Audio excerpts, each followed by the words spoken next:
अनि तपाईँले नेपाली ओल्ड सिनेमामा नि काम गर्नुभयो, न्यू सिनेमामा पनि काम गर्नुभयो। कसरी कम्पेयर गर्नुहुन्छ त्यसलाई तुलनामा राखेर जोख्दाखेरि के छ त्यो, के कुराहरू चाहिँ पायौँ अथवा के कुराहरू गुमाएँ जस्तो लाग्छ दाइ? पुरानो सिनेमामा को काम र अहिलेको सिनेमामा काम गर्दाखेरि आई थिङ्क मलाई त्यति धेरै डिफ्रेन्स चाहिँ छैन है अहिलेसम्म पनि। अनेस्टली भन्नुपर्दाखेरि नेपाली पहिलेको सिनेमाहरू जसरी बन्थ्यो लगभग त्यही लेभलमा नै छौँ अहिले पनि जस्तो लाग्छ मलाई। हो, टेक्नोलोजी बढ्यो, के भयो त्यो समयअनुसार बज्ने हो, चेन्ज हुने हो होइन। त्यो एउटा आर्टको कुरामा, स्क्रिप्टकै कुरामा, स्क्रिप्टिङ अथवा आर्टकै कुरामा गर्दाखेरि हामी भन्छौँ नि, अलि अडियन्सहरूले पनि भन्छ नि पुरानै नेपाली चलचित्रहरू राम्रा थिए भनेर भनिन्छ नि कम्पेयर गर्दाखेरि।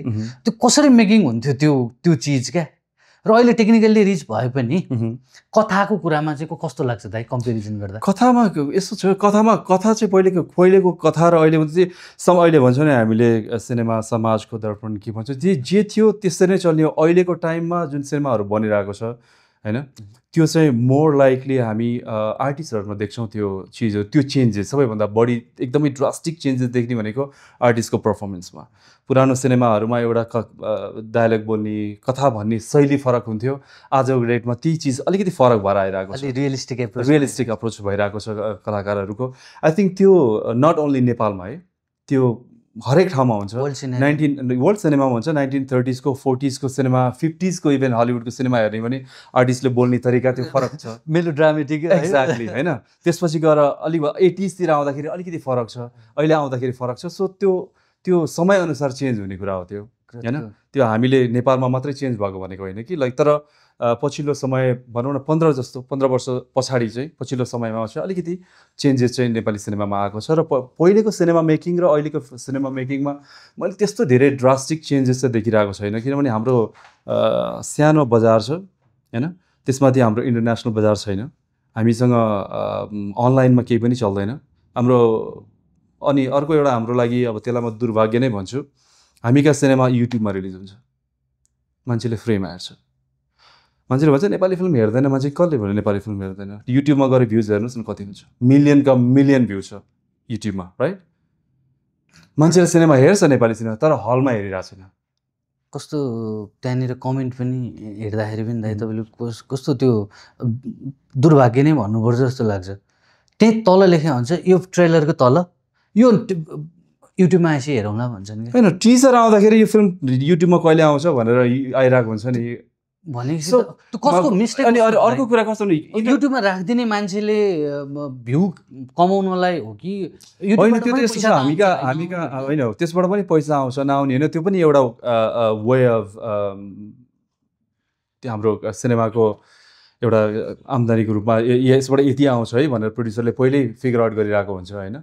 तर त्यसले चाहिँ कसरी भन्दाखेरि त्यसले एउटा सिनेमालाई मात्रै होइन कि त्यसले एन्टायर, लाइक म एकपल्ट मेरो एउटा सिनेमाको प्रिमियर गरेको थिएँ उसमा, लाइक युएसमा। अनि पिपुल वर टकिङ कि अनि आउनु पर्दैन, यत्रो टाढा छ, 1 घन्टा लाग्छ आइपुग्न, अब 2-3 महिनामा त युट्युबमा आइहाल्छ नि, घरमा बसेर हेरिन्छ।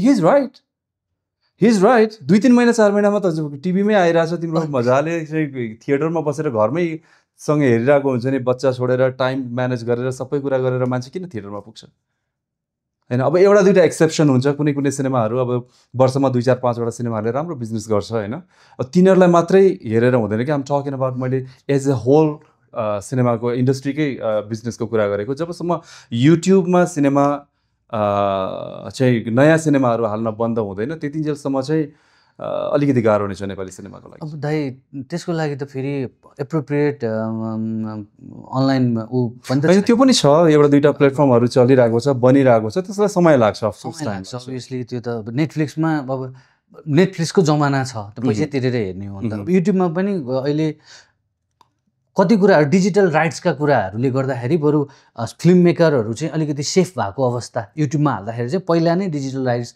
किन्ने, त्यसले गर्दाखेरि चाहिँ अलिकति थोरै भए पनि उनीहरू चाहिँ रात होइन। अब अहिले मैले कुरा गरिरहँदाखेरि अब भारतीय सिनेमाहरू पनि रिलिज भएको 2-3 महिनाभित्रमा नेटफ्लिक्समा आइरहेको हुन्छ, एमाजोन प्राइममा आइरहेको हुन्छ, के गरिरहेको हुन्छ, but they make more money from there के। त्यहाँबाट धेरै पैसा आउँछ कि कसले- युट्युबमा धेरै पैसा आउँदैन मैले मात्रै त्यो भनेको त्यो नीति त बनाउनु जरुरी छ। Exactly. कसले त्यो त्यो त सरकारले नै हो, चलचित्र विकास सरकारले बनाउने पनि होइन होला सायद। मलाई चाहिँ के लाग्छ भने मेरो आफ्नो पर्सनल ओपिनियन चाहिँ के हो भन्दाखेरि नेपालमा जति पनि युट्युब प्लेटफर्महरू हुनुहुन्छ नि जुन नेपाली फिल्महरू चलाउनेहरू उहाँहरू कम्बाइन भएर उहाँहरूले चाहिँ त्यसैलाई अलिकति अर्कै अप्रोचबाट नेटफ्लिक्सहरूको जस्तो टाइपको हुन्छ नि ओटिटी प्लेटफर्म टाइपको खोलेर एउटा सानो पैसा चार्ज गरेर त्यो गर्न थाल्यो भने चाहिँ फ्युचरमा चाहिँ अहिले चाहिँ नभनौँ पछि अबको 10 वर्षमा चाहिँ आफ्टर 10 इयर्स चाहिँ त्यसले चाहिँ एउटा राम्रो ठाउँ लिन्छ, केही चाहिँ एउटा सिनेमाको लागि अर्को नेक्स्ट मार्केट बनाउँछ जस्तो मलाई लाग्छ होइन। अहिले तर यसरी नै भइरह्यो फ्रीमै नेपाली सिनेमाहरू चाहिँ युट्युबमा हेर्न पाइयो भने चाहिँ त्यसको इन्टरनेसनल मार्केटको कुरा गरेको मैले अहिले चाहिँ होइन, र डोमेस्टिक इन्टरनेसनल दुईटालाई चाहिँ त्यसरी चाहिँ फाइदा हुन्छ होला।